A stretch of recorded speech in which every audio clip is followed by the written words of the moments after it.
Unity, not uniformity, must be our aim. That's a quote by Mary Parker Follett, who is a renowned American sociologist and author. So what does happen when we become hotly divided or thoughtlessly uniform in our actions or beliefs?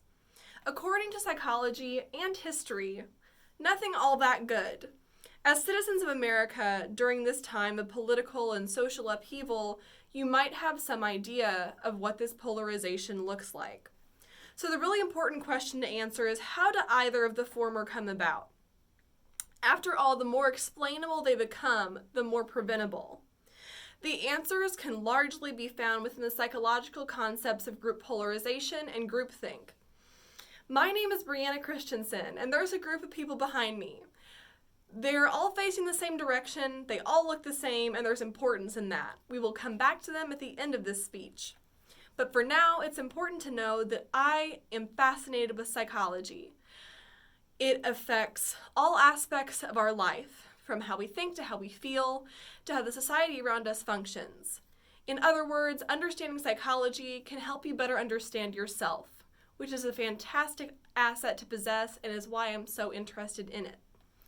Today we will explore social psychology, delving into the concepts of groupthink and group polarization, and looking into how harmful they can be when they play out in real life, both historically and today.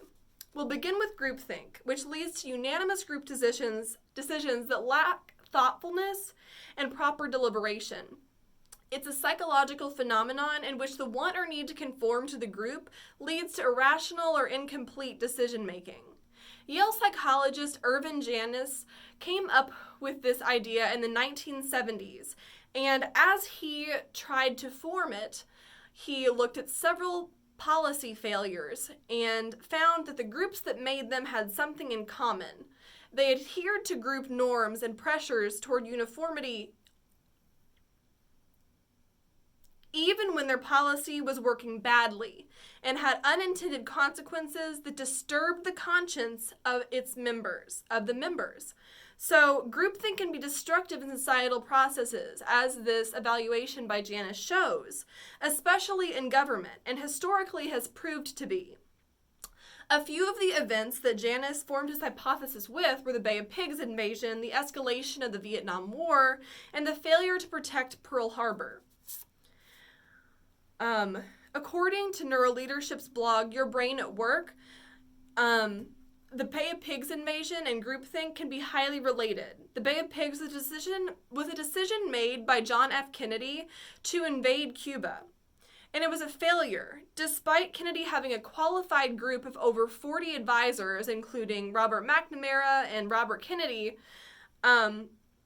Resources were pulled without warning. The 1,400 Cuban exiles who were sent to fight on the behalf of the U.S. were immediately countered by a stronger Cuban force and were either imprisoned or killed. So the problem in Janis's eyes with this was that although many of the individuals, the advisors that had made this decision, had reason to believe that the mission would fail, none of them spoke out against it.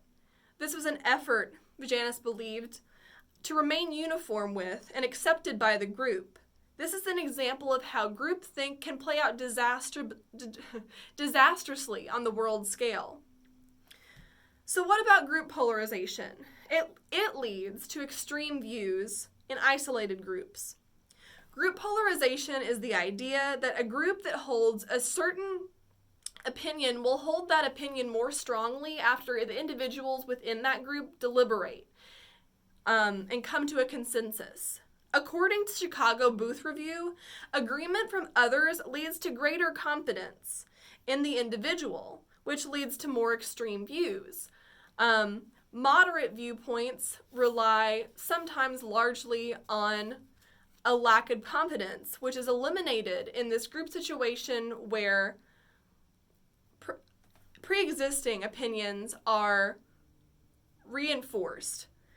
So extreme views are dangerous. They become dangerous because those who hold them become less likely to accept conflicting information. Group polarization can also prove harmful to the diplomatic nature of a democratic society. According to Vanderbilt psychology professor Robert B. Talese, interparty animosity has grown in the last decade in the United States, despite Americans' views on those policies not really changing much. So, due to political polarization and group polarization, political parties are more likely to, according to Talese, overstate their differences, stress ideological purity, and vilify the opposition. So, social media acts as an echo chamber as well. This is another thing to think about when we think about the groups in society. It acts as an echo chamber that polarizes viewpoints. Snapchat, Instagram, Facebook, Tumblr, Reddit, and the hundreds of others that we have at our disposal are all places where group polarization can play out because their algorithms are designed to give us information that appeals to us and that we already agree with. This keeps us on their sites longer and keeps our attention for their sake.